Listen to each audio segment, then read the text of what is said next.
Well, hello everyone, and welcome to the power of third-party playlists, presented by yours truly, Mike Warner. Now, as mentioned, this was meant to be presented during South by South. I can't even say it properly. This is what happens when we go live.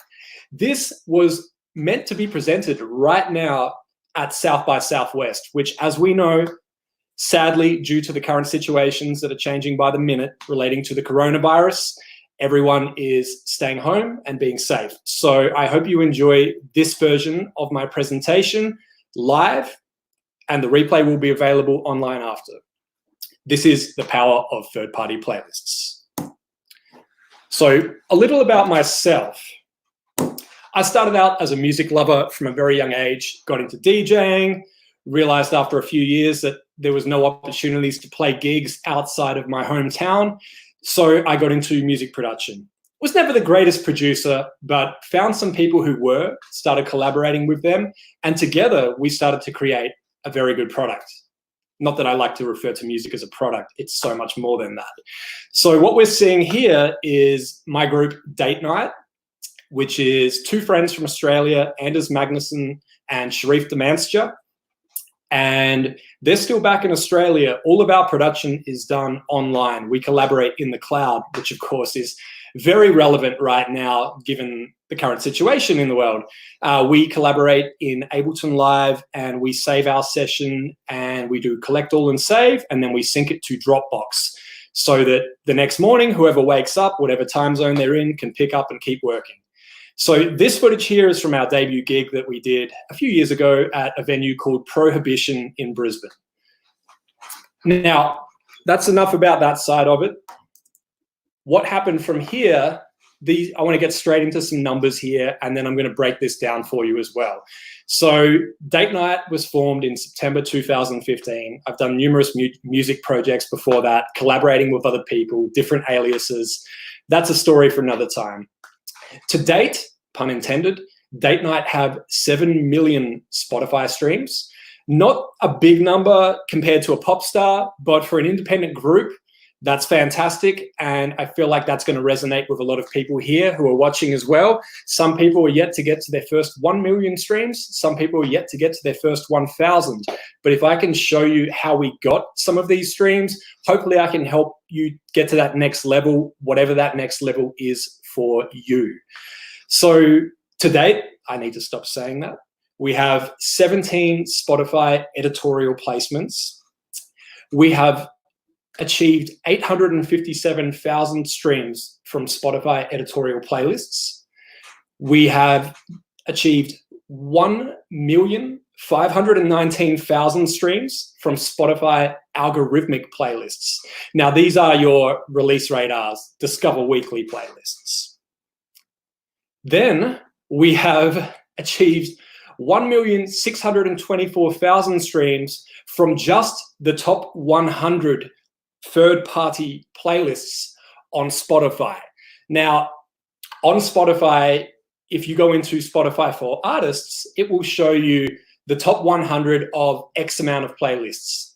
In our case, we have 85,600 playlists that have added one of our songs since we started releasing music in September 2015. Some of those playlists may have 0 followers. It could be just a user that liked our music and added it to their own playlist. It could be a playlist that has 1 or 2 followers, or it could be one of those playlists that has hundreds of thousands of followers. Regardless, we appreciate every single one of them, and that is how we got to our total number of 7 million streams on Spotify. So I mentioned that 1.6 million streams came from the top 100 third-party playlists on Spotify.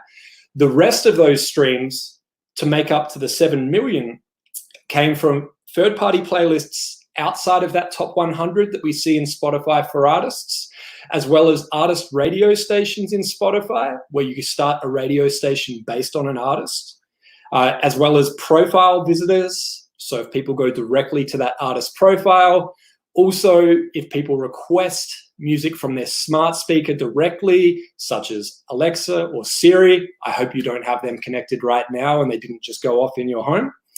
as well as video game consoles, so Xbox, PlayStation, where you can connect your Spotify account and have that playing in the background while you're gaming. Now, on the right-hand side here, you'll see some footage of banners that were placed in Times Square. Obviously, Times Square is not quite as busy right now, sadly, but this was late last year. And what's cool about those banners is, being independent artists, we didn't get anyone else to supply those to us. We actually paid for those ourselves. We wanted to treat ourselves from the streaming revenue that we've made. We've been very smart with our money, and this was a goal that we always had, was to be on a banner in Times Square. So we figured, what the hey, let's get 2 extra ones as well, and let's just take over the entire corner there. So that was definitely a career highlight for us, and I just wanted to put that up and share that with you as well. Now, a little about myself and the journey since date night, when we truly became independent artists. I was finding myself in a position where a number of people were reaching out to me and saying, Mike, how did you get on these playlists? What did you do? What's your process? How do you email people? How do you reach out? All these questions kept coming in. And I started writing these really detailed emails. And it was basically me to one person, step by step, telling them exactly what to do. And then a good friend of mine, actually, who was just on the screen before, George Goodrich, said to me, Mike, you should write a book. You should put this into a book. Little did I know, he had already written a book about the exact same topic, but still was happy to support me and tell me that I should do it and I should put that knowledge out there for anyone that wants to access it. So I did. And as a result, the book Work Hard, Playlist Hard came out, and it is available in paperback, hardcover, and digital. And that has really led me to opportunities like this, to be able to speak to a larger audience and hopefully help anyone that is willing to listen, to give them the next steps and help them to get to that next level. And I've spoken to anyone from an artist that hasn't even released their first track yet and needs to find a distributor, all the way to artists at major labels who want to see if there's anything extra that they can do to support their release, in addition to the work that the label is doing for them. So I'm here to help anyone that's willing to listen, and let's keep going. So I mentioned before, date night on the algorithmic playlists was 1.5 million streams. So I wanted to show you what that looks like to give you more of an idea. What we've got here is the top 5 algorithmic playlists from Spotify, and we can see the number of listeners and streams that they have provided. So number 1 being Discover Weekly with 1.18 million streams. And you can see here that all of these playlists say 10 songs. So this isn't one song that went into Discover Weekly and got that many streams. This is 10 songs, and this is in the lifetime of our project and since Spotify for Artists started delivering this information. So 10 songs, it's safe to say roughly 100,000 streams per song, which is fantastic. One thing that I've noticed in my experience with Discover Weekly is that it's not instant. The first playlist that you would see as far as algorithmic playlists is Release Radar. Discover Weekly can come 8 weeks after, 6 months after. I've even seen songs years after where our music has appeared in Discover Weekly, and it gets almost like a second burst, which is fantastic because sometimes there's songs that get missed initially, or you release them in the early stages and it gives people a chance to discover them for the first time, hence the name. I always say that music is new to me the first time I hear it. The first time it hits my ears, it's a new song to me. So that's why Discover Weekly is so important in driving these streams. And it's also another opportunity for artists to get songs in their catalog heard. Radio, as I mentioned before, artist radio on Spotify, also song radio. You can start a radio station based on a song or an artist, or if you have the Stations app that Spotify have on your Apple device, you can start a radio station based on a playlist, which is mind-blowing. Then we have Release Radar, your daily mix, which is up to 6 stations based on your own individual tastes, where they feed different music into each of those 6 mixes. And your top songs. Now, we haven't seen any streams from your top songs 2019 climbing into the top 5 yet, but obviously people are still going back and visiting their top songs from 2018. Now, I've been talking about the streams on this screen, but we should also focus on the listeners. So what we can see here, if we look at Discover Weekly, is we can see 435,000 different people, individual users with their own Spotify login have streamed at least one of our songs on Discover Weekly. And we can see actually more than double that amount of streams. So what that could say is that some people are actually listening to the song on their Discover Weekly more than once. So some people, if they like their Discover Weekly, they'll play it again. And also we are seeing streams from different songs within that Discover Weekly delivered. So somebody could listen to Discover Weekly this week, listen to one of our songs. 4 weeks later, they go into Discover Weekly. There could be another one of our songs in there, which is 2 streams, but still only the one unique listener. Now, the next page here is Editorial. And as mentioned, these are editorial playlists that are curated in-house by Spotify. There is no way to pitch to editorial outside of Spotify for artists. Putting that out there right now. Spotify released their editorial submission tool within artists.spotify.com to make it accessible to everyone, to make it fair. If anybody comes to you and says that they can pitch directly to Spotify editorial, you should have alarm bells going off right now, because let's put it this way. If I had a friend that worked within Spotify that curated playlists, and I was advertising saying, I have a friend at Spotify, I can plug your song to them, give me money, I would probably I would definitely lose a friendship. I would lose that connection, and I would probably lose a lot of respect in the industry. So don't go listening to anyone that says that they can pitch directly to editorial. The only people that may be in a position to do that would be a record label or a distributor. But you can always do these pitches yourself in artists.spotify.com, and then you know that the pitch has been done and it's been submitted and you're covered. So I'm going to skip past this because we are here to talk about third-party playlists. And here we are. So looking at date nights streams on Spotify and monthly listeners, we can see the totals here from third-party playlists. Now, these are anyone that has signed up for a Spotify account as a user. They've gone to spotify.com. They've got their own username.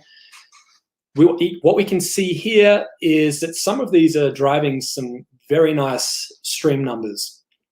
So if we look at number 1 here, Indy Mono. They curate a playlist called Summer 2020. Obviously, that year changes every year, and also it changes from summer to winter, etc. But what we can see on the right is the total number of monthly listeners and total number of streams that playlist has driven for date night. And we can see there that 5 songs have been added to that playlist at various times to make up that number of monthly listeners and streams. The next one down, Vocal House Pool Party, we can see 9 songs have been added to that playlist. Now, that does not mean that 9 songs are in that playlist right now, but it does mean that over the lifetime, 9 songs have been added to that playlist, removed, etc. And on the right, we see the total number of listeners and the total number of streams delivered from that playlist. The next one, I do have another screen, but I can see that it's blocked part of his name, but it's Christopher Matthias Kronberg Paluden. Christopher, I know we're friends, and if I pronounce your name incorrectly, I do apologize. But we do have Christopher's full name on another screen coming up shortly. Christopher curates a playlist called Your Deep House Spouse. he previously curated a number of playlists that were really popular with people who would frequent Abercrombie and Fitch stores. And I'll get to his slide shortly. The next one down is Date Night's playlist, Cafe Chill. Now, Date Night, once again, is my project. This playlist we set up when we first got onto Spotify.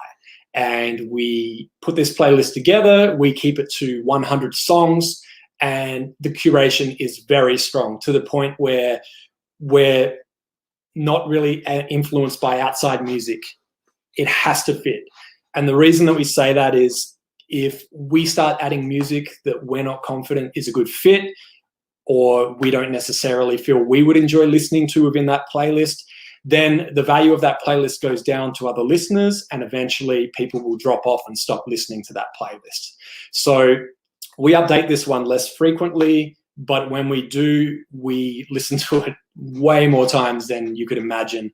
We listen to it on shuffle. We listen to it start to finish. But that playlist for us, we actually have a few of our songs in there, and we also have some interlude tracks in there from our album that are maybe roughly 1 minute long, that are nice interludes when we're switching up the styles slightly in that playlist, and it just flows so nicely. It almost feels like an album, which is exactly how every playlist should feel. And then down the bottom, we have Indy Mono once again. Now, jumping into Apple Music, because we've done a lot of talking about Spotify so far. Apple Music, this comes from Apple Music for Artists. Now, signing up, artists.apple.com. And these are the stream counts within Apple Music for Artists. So once again, we're seeing Indy Mono making an appearance here. 2 of those playlists from the previous screen are showing there as well.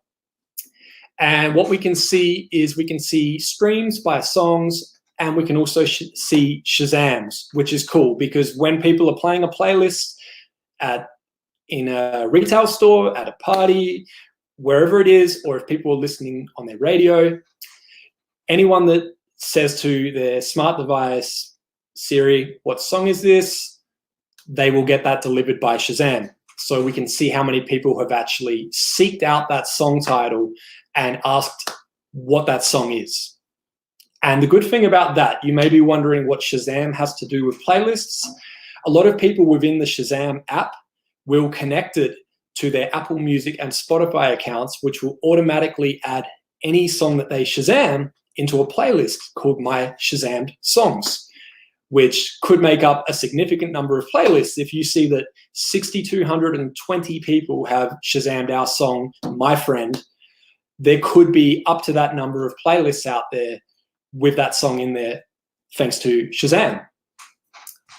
Now, Apple Music Editorial, I'm not going to touch on right now. For our project personally, we haven't seen a large number of streams yet, so I don't really have anything to show on that.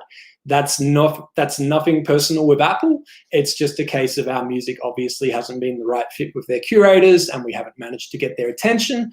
But you can see here that third-party playlists, we're doing quite well. Now, I don't just want to show you these without telling you more information about these curators and how I got in touch with them, and how any of you can get in touch with them as well, because that's the whole point here. So let me talk about Indy Mono first, who, as we know, are delivering the largest number of streams across Apple Music and Spotify for our project in particular. So Indy Mono was launched in June 2012. What's really cool here is on the right-hand side, what you'll see is you can actually see the date when a song was added to a playlist. We can see Don't Stop Me Now by Queen was added June 15, 2012. That is actually the date that Indy Mono started. So that's a really nice Easter egg for anyone out there that's been following Indy Mono and wants to know when they started. You can actually see that date in this playlist in Spotify right now and see that the date that Indy Mono started was June 15, 2012. And how fitting that the first song they added was Queen, Don't Stop Me Now, arguably one of the happiest songs of all time. Now, a little more about Indy Mono. their total playlist count across all of their playlists, if you added up the follower count on all of their playlists, it adds up to 2.6 million. Now, that is spread over 265 playlists, though. So some playlists have a smaller number, some playlists have a significantly higher number. Their most popular playlist has 382,000 followers. If you're looking at Indy Mono and you're wanting to look them up right now, indymono.com is their website. I'm going to get into submission details in an upcoming slide. The founders of Indy Mono are Carlos Lopez Casani and Dan Fernandez. Little story about Carlos is when he first responded to a submission from Date Night and added us, we were so grateful because it was one of the first major non-editorial playlist ads that we received. And I said to Carlos a few months later, after staying in contact, that if he was ever coming to the United States, where I currently live, that I would fly to wherever he is and I would buy him a beer to say thank you. A few years ago, I actually did exactly that. I spent 16 hours waiting in an airport for delayed flights to get to South by Southwest in Austin, Texas. Couldn't afford a ticket to go into the conference, could barely afford a good hotel room, but went in there and took Carlos out, and we had maybe more than one beer. But that was really important for me because I learned so much from Carlos that night that he mentioned from the curator's point of view, a lot of people don't actually take the time to reach out and say thank you. There's no need to get on a plane and fly over and buy them a beer or anything like that. But a lot of people just don't take the time to simply post on Twitter or Instagram, Facebook, or send an email and just find a way to just say thank you. And if you can't find that curator on social media or their email address, you can still do a public post and include a link to their playlist, because what will happen is a lot of curators have Google Trends and they have a lot of tracking things like mentions, where anytime their playlist link is shared or their curator name, such as Indy Mono, is mentioned, they will go and see that, regardless of if it was posted in a blog or on a public social media post. So always say thank you, even if it's not directly to the recipient. They may see it one day, and I'm sure they will appreciate it. Now, looking at this, to give you an idea, this is the spread of Indy Mono added songs by record label. So what we can see here is a significant number, of course, are songs that do belong to the major labels. But that being said, under those major labels, they do have smaller independent labels that they also can distribute for, as well as we can see here other labels which actually make up the highest percentage on this. This is a screenshot that's taken from Chartmetric as well. But what's important to remember here is, yes, they're Indy Mono, but not every song they add is independent artists. What makes Indy Mono as popular as they are is that they add great music regardless. So if there is a new song by an established artist signed to a major label that everyone wants to hear and it would be a great fit on their playlist, they will add it. But then they will also sprinkle in songs from those independent artists as well. And then what happens is it makes for a really great listening experience for anyone that presses play, because they hear familiar song, a song that they're not familiar with, but they really enjoy. And that can lead to more discovery and keep people listening to that playlist for longer. I'm guilty of listening to playlists and looking for a song that feels familiar. And this is a great way to feed those less familiar songs in amongst other songs to make them feel more familiar. Now in Indy Mono here, once again, this is just a screenshot of the streams from Apple Music. And one thing that you need to remember about Apple Music in particular, compared to some of the other DSPs such as Spotify, is Apple Music is a paid premium service only. There's no free version where you can just log in, start streaming, and listen to ads. It is paid only, which means that they also do have a slightly higher payout per stream as well.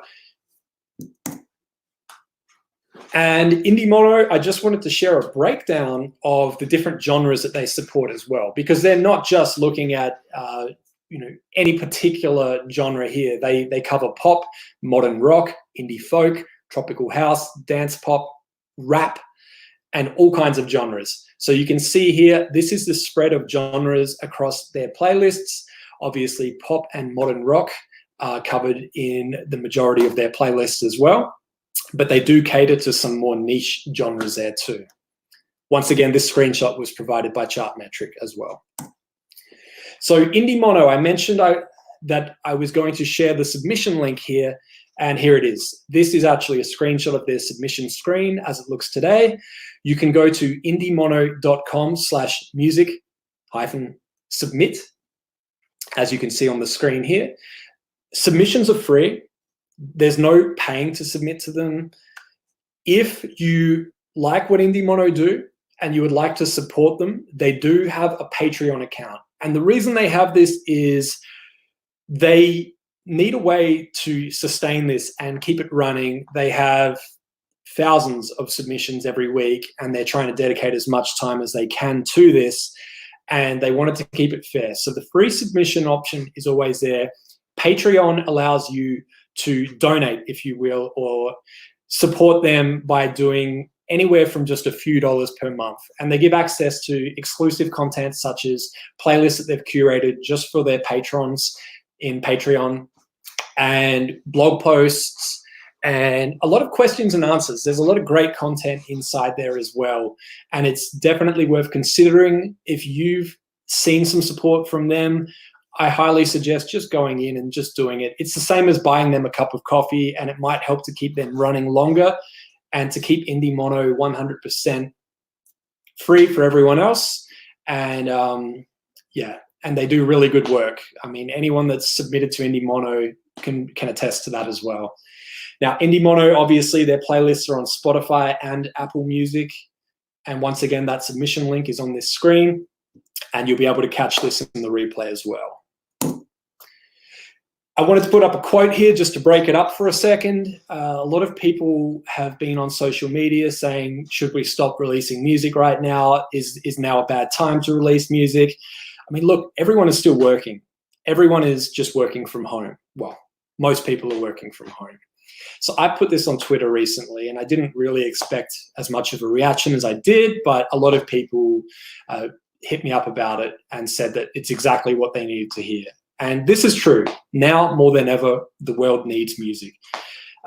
With what's going on, a lot more people are sitting at home streaming music right now. Obviously, some people are streaming Netflix and other things too, but music is always going to be a part of our lives. Music is always going to help us through any tough times that we are experiencing. So please, if you're sitting on music right now, now is a great time. Release it, share it. People are out there and they're ready to listen. On to the next curator that I would like to speak about. This is, as I so poorly tried to say before, Christopher Matthias Kronberg Poluden. Now, Christopher, I found by looking into Discovered On, which is the equivalent of, in Spotify, you go to any artist's profile. This is in the desktop app that you download onto your computer. You would go to an artist that you like that is similar to you, and you would click About. Under that, you would see Discovered On, and it would show you up to the top 5 playlists that are delivering the highest number of monthly listeners for that artist. So I did that, and I found a number of similar artists were seeing some great support and a great number of monthly listeners from Christopher's playlist. I feel hesitant to admit this, but what I did was I took a screenshot of his Spotify profile picture, uploaded it to Google image search, and found a link to his social media profile. Fortunately, his social media profile was public and he was happy to hear from people. I do warn people, if you are looking to do that, be respectful. If it's somebody's personal Facebook, you may want to think twice and look at other options, see if they have a Twitter account that's public or a page that's public or anything else. So anyway, we connected, I reached out, he was happy to hear from me. I basically just said something along the lines of, I complimented these playlists, told him what artists I found on there that I liked, and asked him if he was open to submissions and if he had a process for submitting music. I didn't send any tracks at that time. I just simply asked if there is a way that I can send him music and if he is open to it. He responded, absolutely, you can send it to me directly here. I sent him one song, our latest song that we felt was the strongest. Within 2 days, I got a response and he added it to his playlist. Now, his playlist originally had Abercrombie and Fitch in the title. That name has since been changed, and that playlist is now known as Your Deep House Spouse, which is a really cool name. And those playlists that he curated, there are rumors that there were some Abercrombie and Fitch stores that may have been playing them, which would explain the large number of Shazam activity that we were seeing at that time when we were on those playlists. So what Christopher has delivered for us, which we're truly grateful for, is 201,000 streams for Date Night on Spotify from his playlists alone. And if you're wondering how you can submit to Christopher now, I actually, on my website, workhardplaylisthard.com, I have a page called Submit Music. It's workhardplaylisthard.com/submit if you want to go directly to that page. And there's a link there where you can submit music to Christopher.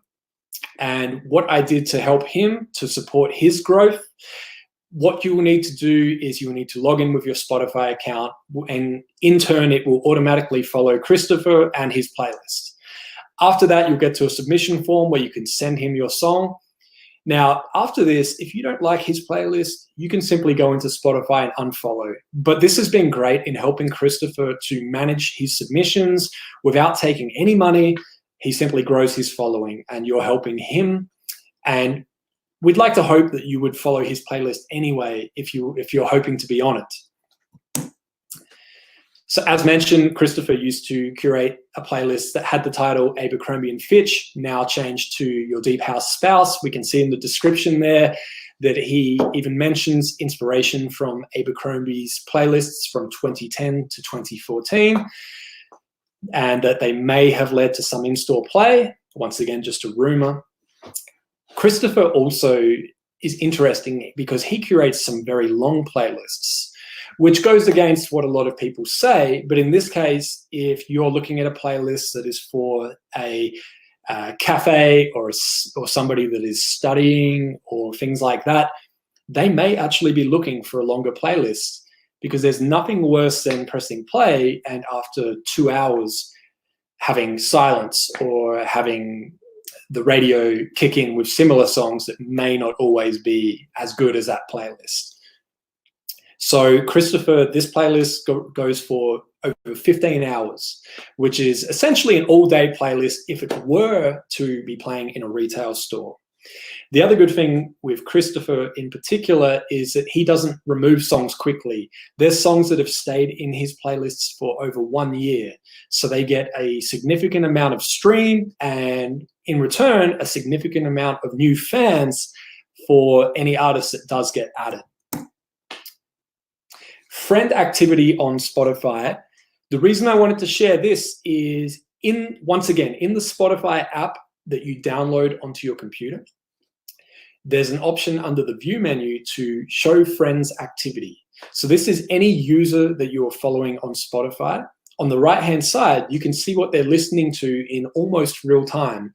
You can see the song, the artist, and if it's playing from an album or a playlist.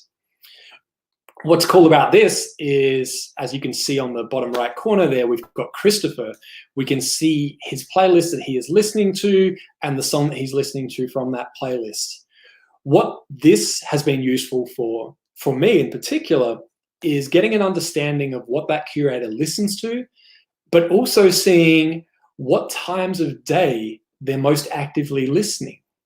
So if you're looking to pitch a curator, what you can do is time your pitch to get to them just before they start listening to music.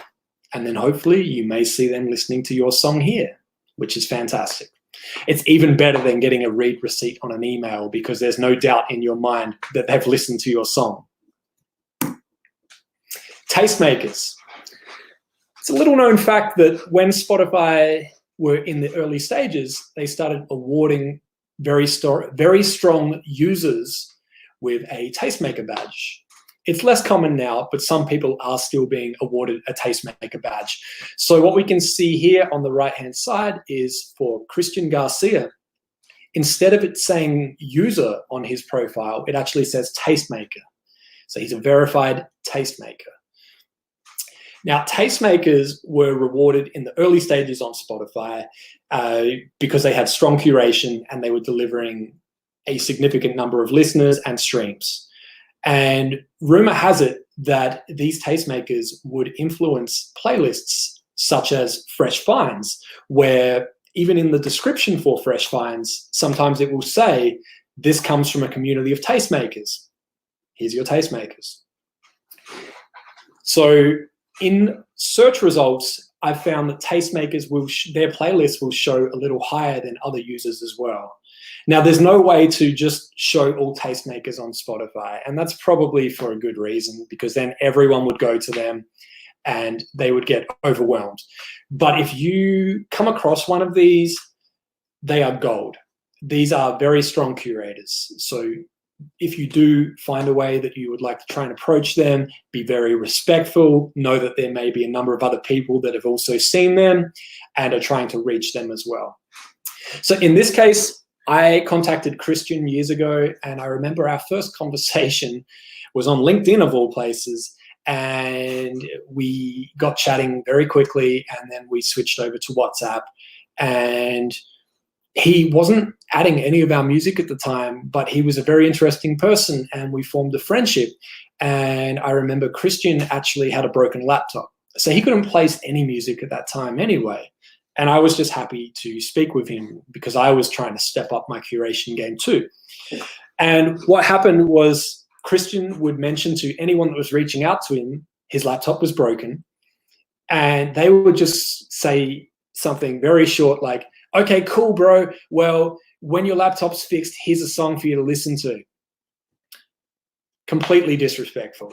They may not have been aware of that, but you need to take into consideration that these are real people. They're not getting paid, and most of them have day jobs outside of this.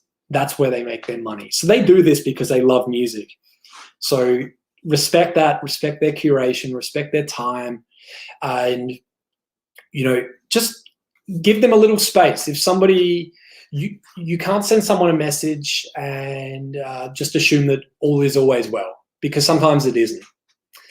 So just be very careful and considerate when you reach out. That's why I never come straight in with a pitch. I always ask if there's a submission process, because in this case, I was told you can send it to me, but right now my laptop's broken. So I didn't send any music. And we've been friends ever since, which is fantastic because that is more important to me. And Christian also has a submission page as well. I set him up once again, like I did for Christopher, because I wanted to help him with growing his following. So Christian, anyone could submit. Once again, workhardplaylisthard.com. And that leads me to my mini rant that I almost got into before. Hey, bro, hope you're well. Too many emails start with this, and it's gotten to the point where I've had jokes with friends where some of them may be serious, that they've actually put email filters in place that if an email starts with this, it will automatically go to their trash. There's so many reasons why this is not okay. And it may seem friendly. Hoping that someone is well is definitely not a negative. But by starting with, hey, bro, not everyone is bro. You need to address anyone. And you need to be more safe with your words. So If you don't know the gender of the person that you are emailing and you don't know their situation, if they're healthy or what's going on in their life, it's better to just play it safe. Right now, with the situation that is going on in the world, the first thing that I do when I send someone an email is I say, look, I hope you are healthy and that you are happy and you are safe during this time. If you are finding yourself in a position where you are needing any help, please let me know. And if you are unable to get to this, I completely understand. And I wish you nothing but the best. No need to respond. And that is respectful. Everyone has their own way that they construct an email. So I'm not going to get into a course on constructing emails. There's plenty of people out there that do a great job at that, like my friend Cheryl B. Engelhardt, to name one person. Now, a number of artists have come to me and said, hey, Mike, if I sign with this record label, are they going to get me on a bunch of playlists and blow up my monthly listeners and get me a bunch of streams? You know, how good are they? How active are they? And what I say is you can do some research. And before we get into this, I just want to say, don't sign to a record label to get on playlists. Don't sign to a record label hoping that they're going to blow up your streams. You have to have a great product first. We don't even need to get into that. But what I'm showing you here is, let's say you are looking at a record label and you want to know if it is a good home for your music and if you would like to be associated with their other artists. It's worth going in and listening to their catalog and seeing if your music will actually suit, because otherwise your music's going to an audience of people that aren't really looking for your specific music. So in Spotify, and you can do this in the mobile app like you can see on the right-hand side here, or you can do it in the Spotify app on your desktop as well. What you would type in is label, column, record plus label plus name. So in this case, what you would do is, if it was Universal Music Group, it would be label, column, Universal plus music plus group. The plus is in place of any spaces in the record label name. And then when you press enter, you will see all artists that have released a song on that label. And then what you can do is you can go in there, you can look at those artists, look at their releases, listen to their catalog, look at their monthly listeners, see how they're doing. And of course, from there, you can also go to their About page in Spotify and look at their social media.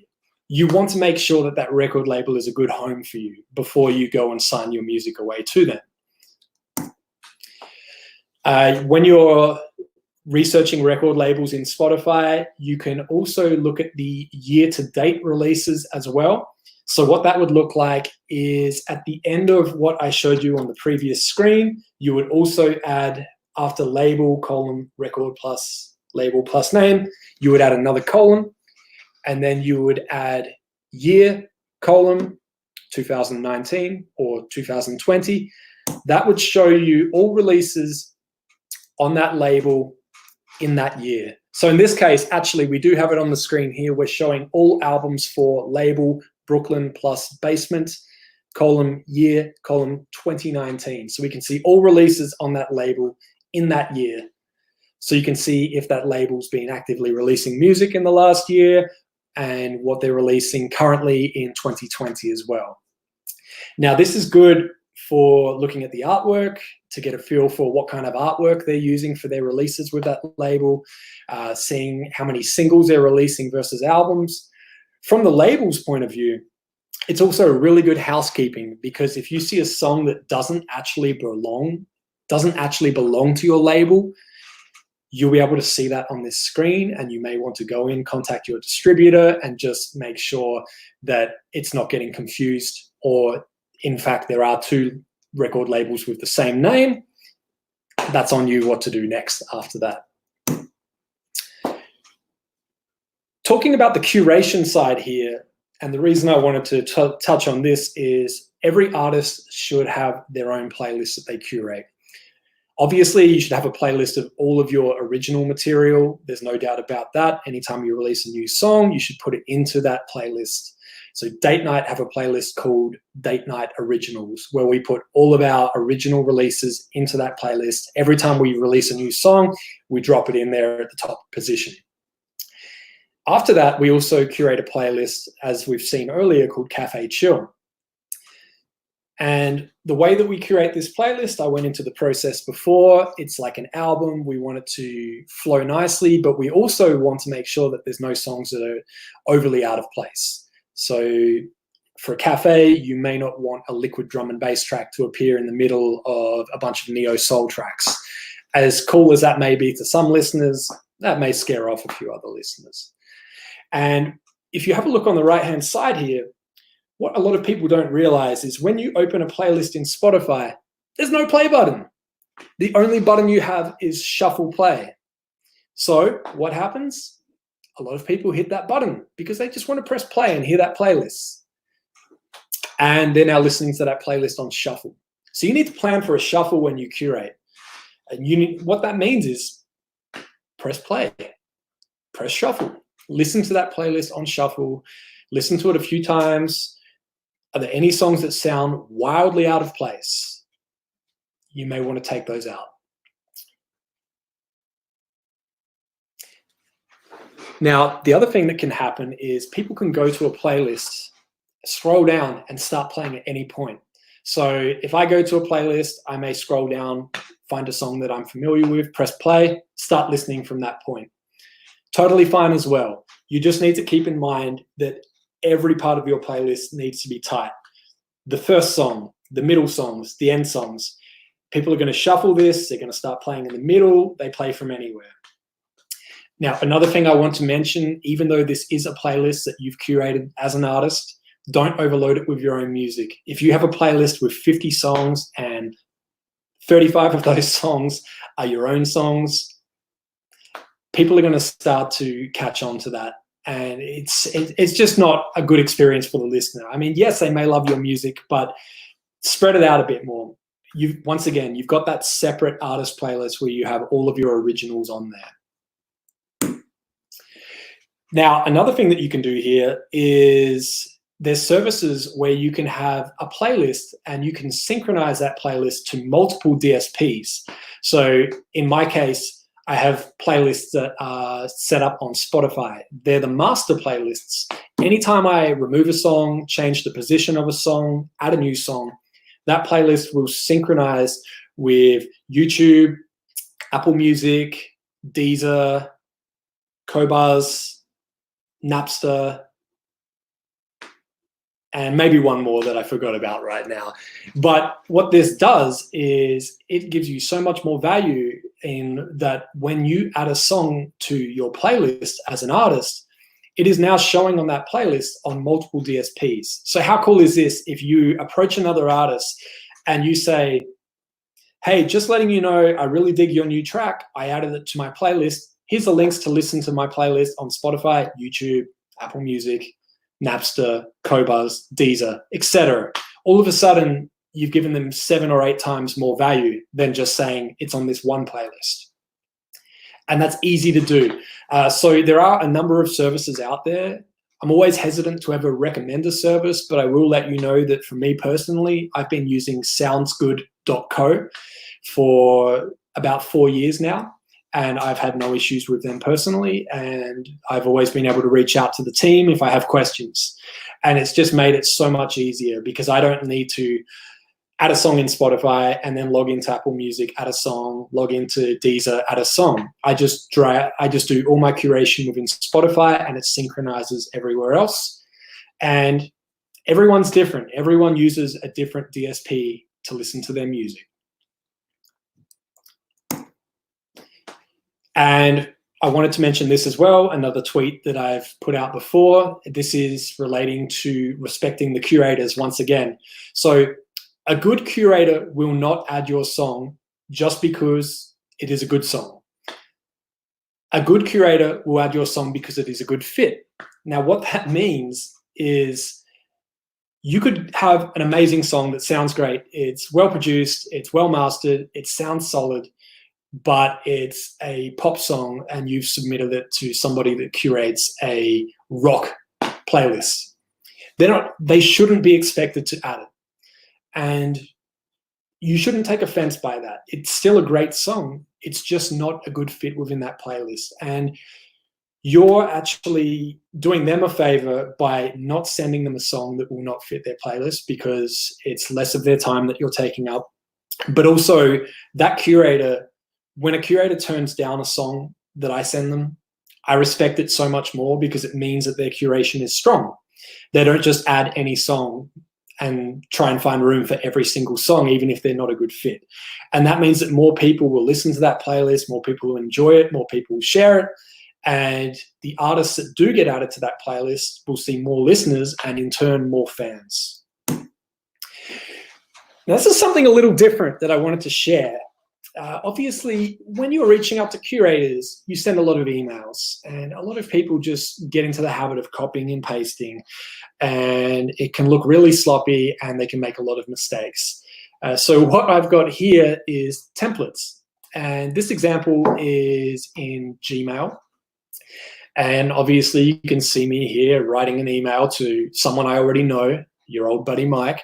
But what happens is when I'm about to share links to this playlist where I added an artist's song, I go into templates and I've got a template in place. And there's all the links to that playlist on Apple, Deezer, Napster, Qobuz, Spotify, and YouTube. And I didn't have to type them all every time. I just clicked the button. And way less room for error there, and I still write a personal message at the start of the email. So these templates can be set up within Gmail by going into advanced settings and simply enabling them. So these are great when, after you've done the initial outreach to a curator and they come back and they say, hey, yeah, send me the track, I'd love to take a listen.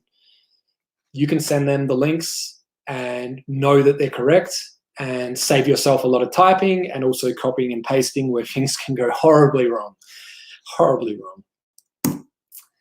And there is another option within, if you have an Apple Mac, you can actually go into keyboard shortcuts within the settings. And what you do is on the left-hand side, you'll see you put in replace. This is the text that you would type. On the right-hand side is what it would actually paste the second you type that.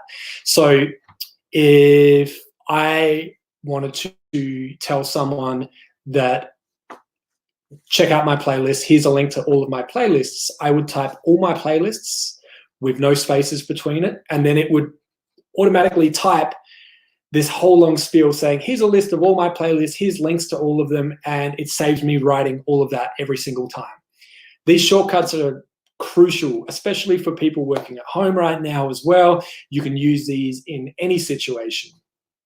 I wanted to get on to payola as well. I have to address payola and why you should not do it, and why there are some very, I don't want this to, if your name is 121358911619. I truly apologize if this offends you, but I'm sure that's not your real name. As we can see here, this is an example of a playlist that is very misleading. And what we can see is the title is the Moana soundtrack. Now, we know Moana.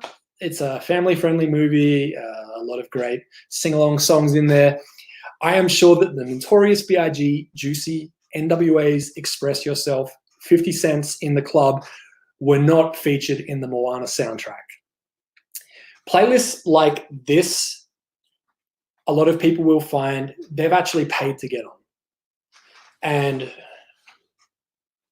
as a listener, I am not looking for the Moana soundtrack and pressing play on this.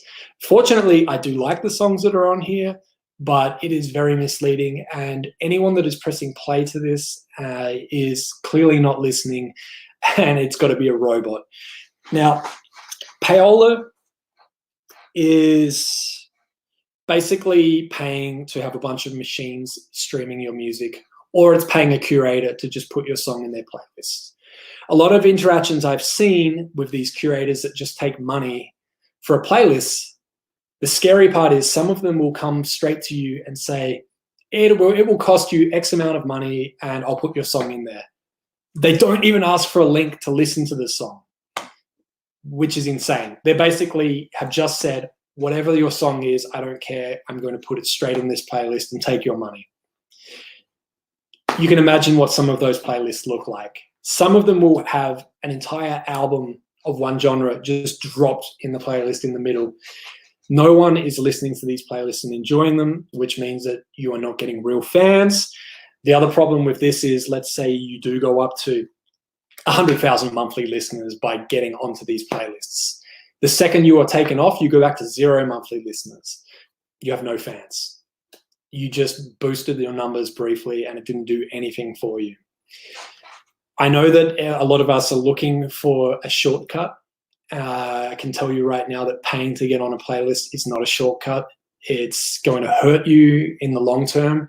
It may even lead to your music getting removed from Spotify and Apple and a lot of these other DSPs. It's just not worth the risk. There's a lot of other things that you can do, as I've showed you in this, and there's a lot of information online. Basically, anytime somebody says to you straight off the bat, give me money to get in this playlist, don't do it. It's not worth the risk. And I want people to know that this is a long-term strategy. None of us are trying to get famous overnight, because mostly none of us are ready if we got famous overnight. It's a long-term strategy, long-term growth. With each release, we learn from it. We gain some new followers each time. We hold on to them.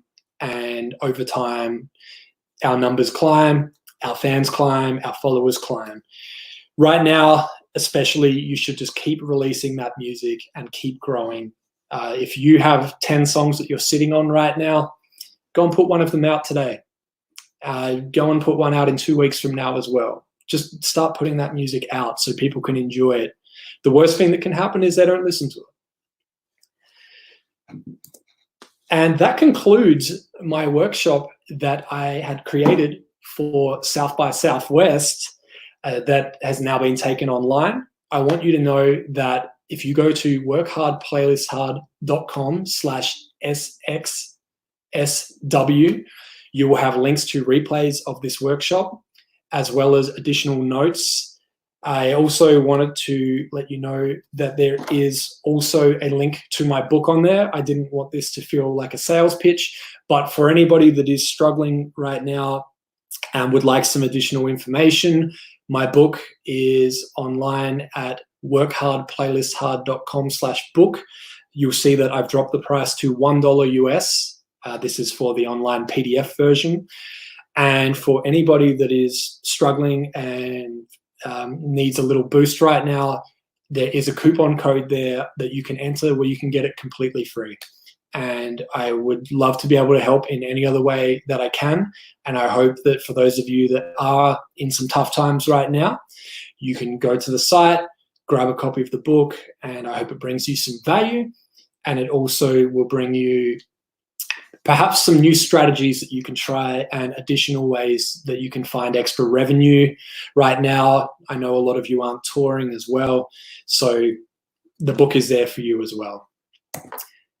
Now, what I'm going to do here is just stop sharing my screen. I wonder if anybody is still actually here. Holy moly. Okay. Wow. So I was going to do a Q&A at the end here. I don't know where to start. Let me have a quick look. Thank you so much to everyone that has tuned in. I couldn't see these comments until now. This is amazing. Oh, wow. Okay, let me get some of these up. Debbie, where can you see the entire replay again? So wherever you're watching this, if you're watching this on YouTube, you can bookmark the URL and you can come back. The replay will be available there in a few hours. I am going to clip out the intro where I was just talking, waiting for people to join so that it gets straight to the point. Graham, thank you so much for the love. Broker Royals, thank you so much. Melanie, Bill Steely, let's see.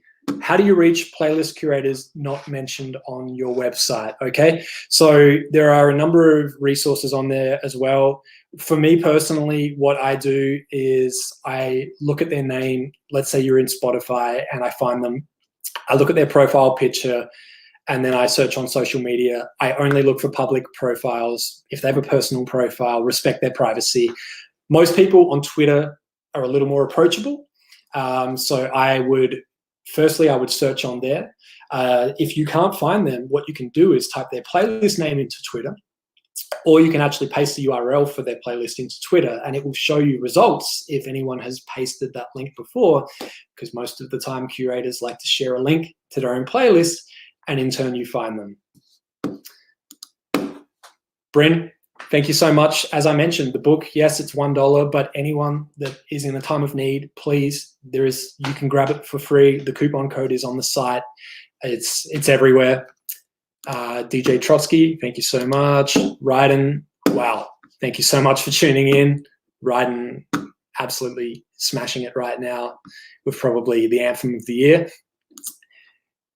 Services like Playlist Push. Okay, let me touch on that. So Playlist Push is a paid service where they don't guarantee that they put your music into playlists. What they do is they send your music to a network of third-party curators that have signed up.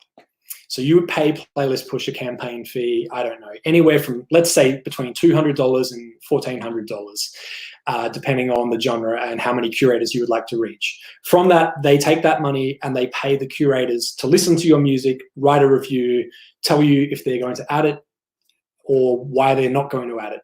So you're basically paying for their time.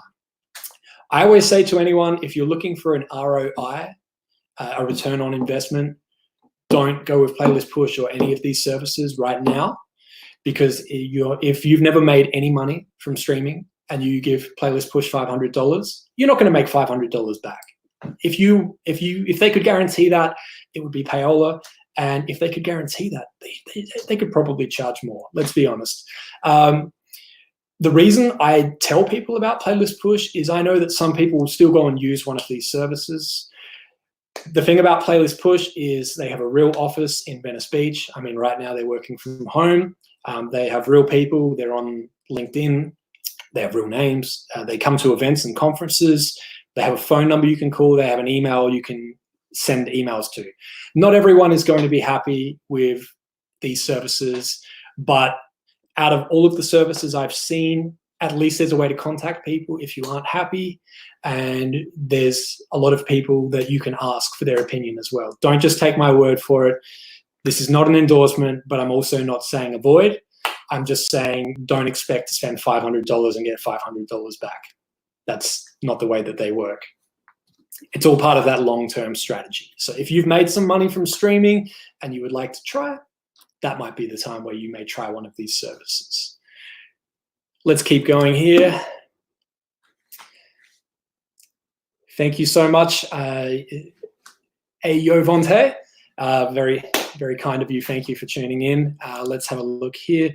Bill Steely, is there a way to make sure you're getting your money from streaming? I got 10,000 streams for one of my songs. Should I expect anything from that modest number? Absolutely. Even if you get 10 streams, there should be some money. I mean, yes, it's in the cents, or maybe 1 cent, but it's still money. Whoever you are using to get your music online, if it's a record label or if you're using a distributor like DistroKid or CD Baby or TuneCore, they will be able to help you with reporting. Sometimes it is delayed. They won't be able to show you how many streams you got today and how much money you've made. That's because they need to process it. Streams pay differently from different parts of the world. So if you're in Mexico listening to a song versus Australia, the pay per stream is actually different. So there's that. Plus, of course, there's free users versus premium users. A free user doesn't pay as much for a stream as a premium user does. Let's keep going with all of these. Oh my gosh. Francisco. Your music has to already be in platforms for you to pitch it. Correct, besides Spotify for artists. Well, that's not completely true. Yes, once your music is live on Spotify, Apple Music, etc., then you can easily send a link to a third-party curator. But if you have just uploaded the release with your distributor and it is your first release and it's coming out on, let's say, Spotify in 4 weeks, with DistroKid and CD Baby, as I mentioned, they have a fast-track process where you can get access to your Spotify for Artists, Apple Music for Artists profiles early. You may need to email their support team, and please be respectful of them right now. but there is options with some of these distributors to be able to do that. Let's keep looking at some of this. Okay, Lorenzo, any recommendations on choosing a name or description for a playlist? Keep it fun. Everyone was creating playlists with a genre at one point, and it was country music or hip hop, and all of them look the same in search results. There's some pretty funny playlist names out there, and I wish I could remember some of the ones that come to mind right now. Some of them are probably not best to be said on this platform right now.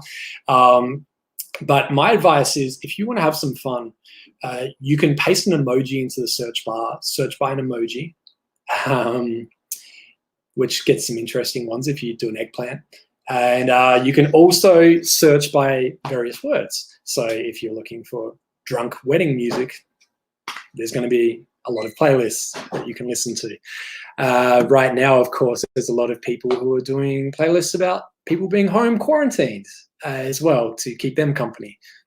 I'm going to keep scrolling up here. I'm trying to see some of the earlier comments as well. DPG Worldwide, appreciate you. Thanks for joining us. Andrea at DPG Worldwide. We are set to do a workshop at Music Biz in Nashville in May. So looking forward to that very much. Graham Havens, thank you so much for tuning in. And I don't know what you were laughing at there, but I'm glad you found me funny. I try and be funny. Knight Rider, thank you so much. Let me have more of, oh, this is a great one here as well. Good point here from Dana. Always listen to the playlist before you submit. It's insane that the amount of artists that don't do this. Absolutely true. The amount of people that will send a song to a curator without even listening to their playlist. Don't just go off the title. Don't just go off the description. Press play on that playlist. Listen to a few songs and then cue your song up next. Does it fit, or does it sound really out of place? If it does, spare that curator an email or a DM and wait till maybe you have a song that's a better fit. The first submission, it's so important that you send them something that's right, because you're gaining their trust. If you send them a song that fits within their curation, it's a song that they're looking for, then they're gonna look forward to that next email from you. But if you send them something completely off genre that is not going to fit their playlist, that might be the last opportunity you get. So definitely listen before sending. Absolutely. John Clark, anyone else find any other good curators with Patreon pages? You mentioned Klangspot and Spingray. I am familiar with Spingray, and they are similar to Indy Mono, that they've been doing this for a long time. And to support their efforts, they do have a Patreon as well, where it can be anywhere from a few dollars to a little more, and they give you access to extra content.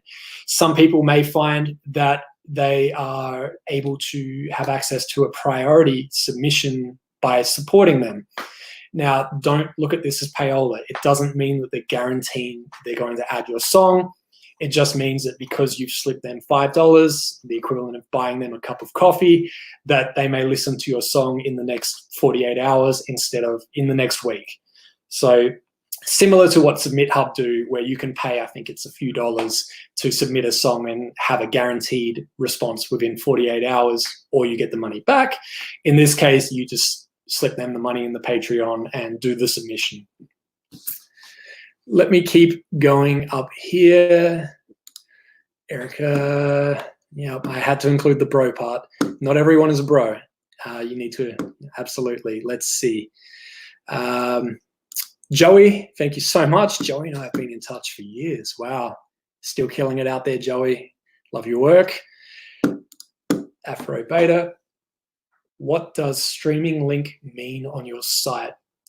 I'm going to assume that that is referring to the streaming link where you would link someone directly to your track. So if you were saying, hey, everyone, go listen to my song right now on Deezer, you would include a link, that a URL that opens that link within Deezer. I see Playlist Pusher jumping in here and shouting people out.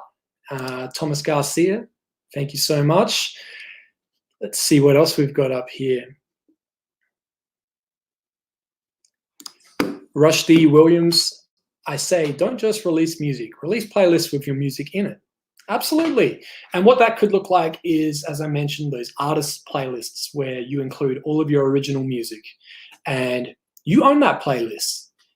You look at some of these artists out there, Iggy Azalea, millions of followers, has a playlist with all of her original music on there. Every time she has a new track, she just drops it in that playlist, shares that playlist.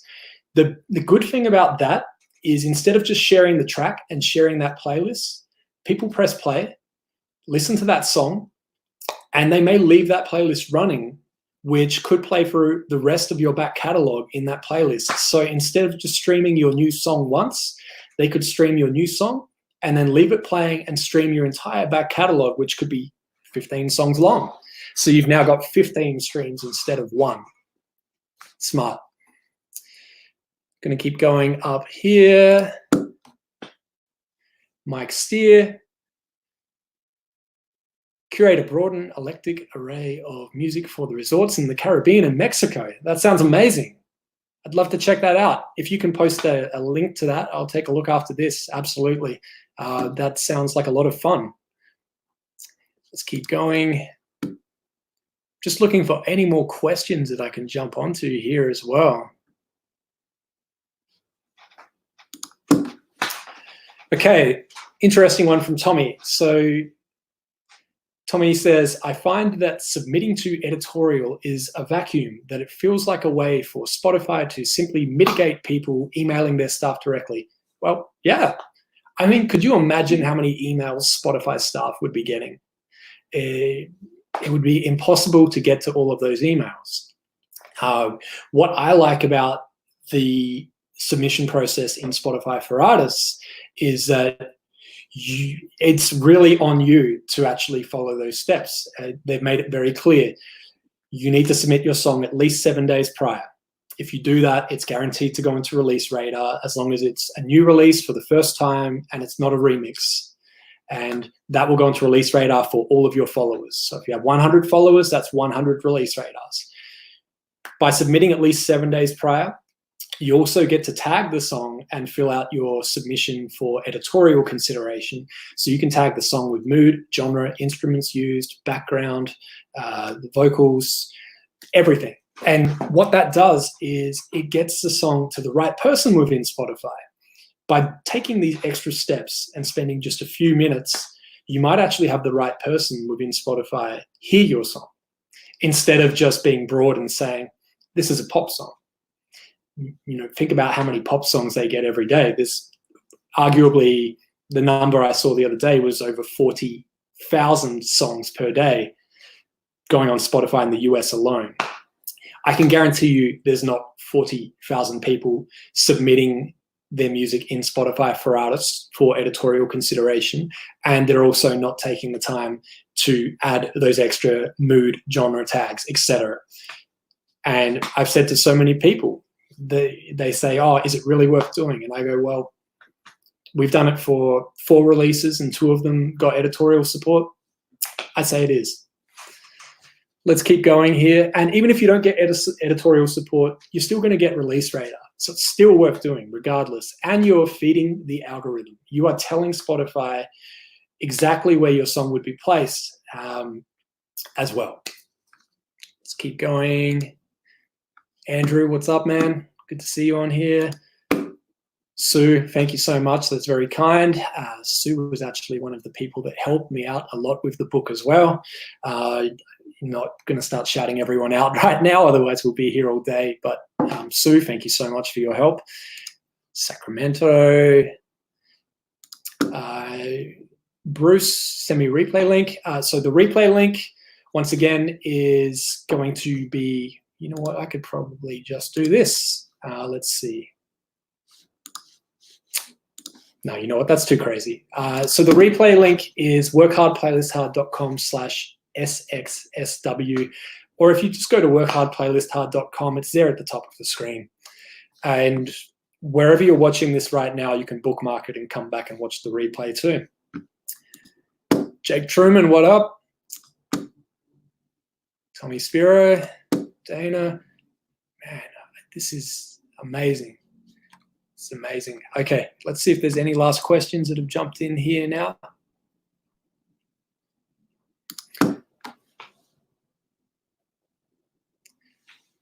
Okay, very cool. So Graham Havens, are artists releasing an album a year now or singles more? Do singles yield better results, EP or LP? That's a great question. So my opinion is releasing singles and an album and an EP. And the reason for that is that every song will have its own opportunity to shine. So if you have 10 songs that you're sitting on right now, release one and submit that to Editorial, get it into Release Radar, get some new followers as a result. And then what happens is 4 weeks from now, 2 weeks from now even, release a second song and then keep going. And then you'll grow with each song. You grow your followers. Every song has an opportunity at editorial placement this way. Every song will get into Release Radar. And then by the time the album comes around, the album could be 15 songs long, so there may be 5 songs that you haven't released before. When you go and upload the album to your distributor, if you use the existing ISRC that is attached to each song, you can include those previous release songs on your album. And then I outline this in my book as well. But what happens is the day that your album comes out, people will look at the 15 songs and they'll see that some songs already have stream counts of 10, 20, 5,000, 100,000. And those stream counts have been building up over those months from the single versions of that song. And it combines all those streams together. So it's really hard to sort of explain this, but there is a visual side of it in the book there as well, which I know you already have a copy of, Graham. All right, we're going crazy on the tweeting. I love it. Thank you so much.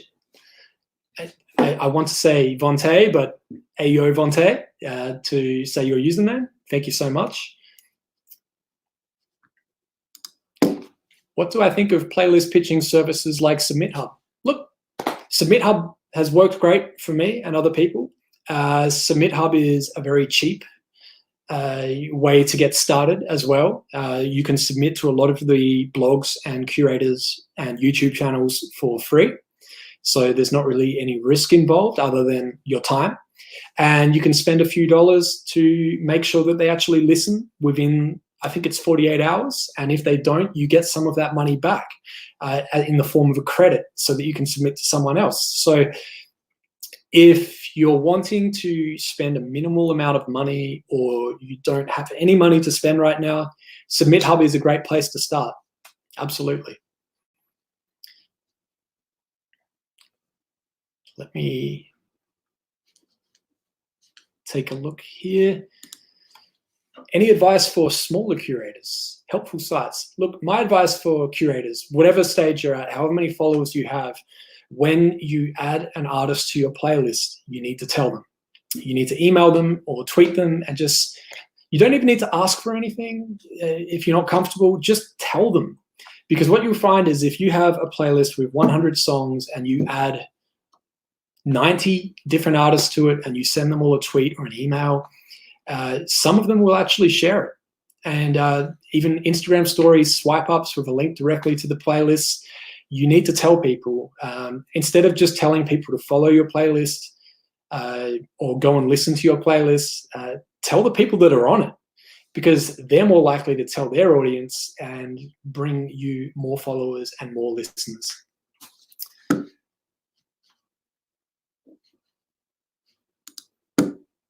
Jordan Paul, best method includes reaching out to curators and following up consistently. Absolutely. And, you know, respecting their time. And there's nothing wrong with a follow-up. There is a problem if you have 10 follow-ups, because if they have seen your song and they haven't responded for whatever reason, whatever's going on their end, which you're not aware of, they see 10 more emails from you, that can be a bit of a buzzkill. It's kind of like if you were to go on a date with somebody and wake up to 10 texts the next morning. So spread it out basically, and be patient, because a lot of these curators have day jobs. They do this in their spare time. They do it for the love. Look, that's about all the time I have here for today. But what I'm going to do, because I can see there's going to be more questions after this, some people will be catching the replay as well. What I'm going to do is I will be monitoring the comments on here.